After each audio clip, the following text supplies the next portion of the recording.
Hi guys, welcome back to my channel. I'm so happy you're here. If you're new here, my name is Jalyn, and today's video is all about how to turn content creating into a business. This was something that I didn't really understand when I first started creating content, so I want to make sure that you guys have all the tools you need to get this set up as a business. If you are a creator or aspiring creator, go ahead and hit that subscribe button because I do post a lot of content creating tips. I want to see you win. I don't want to see you make the same mistakes that I did. I want you to know better and do better. Step one in making a business out of content creating is to create an LLC. Snooze. I know, boring, but it is such a necessity. So go ahead and look at your state guidelines for creating an LLC. You can use your name. You can create a fictitious name. It really doesn't matter. Just file it with the SEC so that you have a legitimate business. I live in Virginia, so once I filed with the SEC, I went ahead and I got an EIN number from the IRS. The EIN is kind of like your business's social security number. That's what you're going to use on W-9s instead of listing your actual social security number because that is private information that should not be shared with brands. For reference, I run all of my brand partnerships through my LLC, which is my digital marketing agency, Balm Creative Co.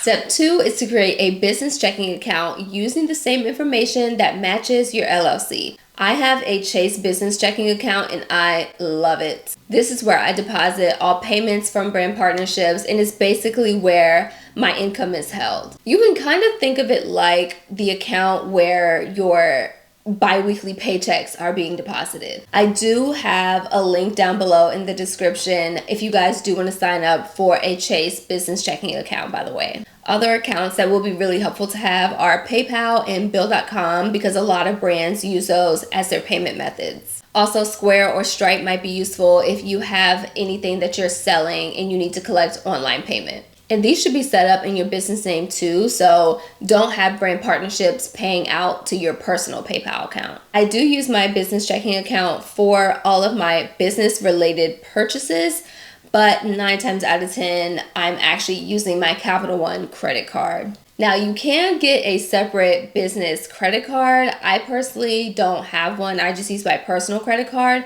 However, I categorize my expenses by what's personal and what's business. Keep them separate, which brings me to my next point. Step number 3, set up a QuickBooks account. It's going to be hell in the beginning, but it's going to be worth it down the road. Trust me. Once you create the QuickBooks account, go ahead and add your credit cards, your debit cards, so that you can start to write off business-related expenses. You might have to create expense categories for transactions that aren't listed in QuickBooks. Like for example, QuickBooks can easily categorize like a cell phone payment, but they can't categorize Sephora as a business expense for me. So I created categories for beauty and for fashion, and these are listed under supplies because these are supplies that I need to run my business. I personally also use QuickBooks to send invoices to brands, and it is so easy. QuickBooks also allows you to track your spending so you can take a look at your balance sheet, your profit and loss statement, and really see where all your money is going. Like I know exactly how much I spent on fashion purchases this year. I know how much I spent on travel. It's just really helpful to know this information